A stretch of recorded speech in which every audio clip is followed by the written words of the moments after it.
Hello everyone, how are you doing? This is MD Tech here with another quick tutorial. In today's tutorial, I'm going to show you guys how to install and set up your HP Envy 6400E series all-in-one printer on your Windows device. So this should hopefully be a pretty straightforward process here, guys. And without further ado, let's go ahead and jump right into it.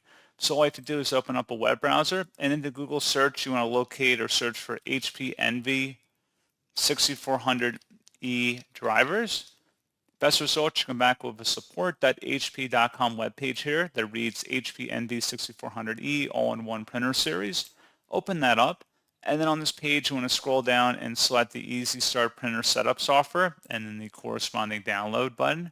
Once it's downloaded, go ahead and open up that file to run it. Should be a verified publisher, HP Inc. If you receive a user account control prompt, you want to select yes, and then proceed with the setup based on whether you're going to be using a wired or wireless based connection for your printer, and that's all you have to do. So pretty straightforward process on that, guys, and as always, thank you for watching. I do hope that I was able to help you out, and I do look forward to catching you all in the next tutorial. Goodbye.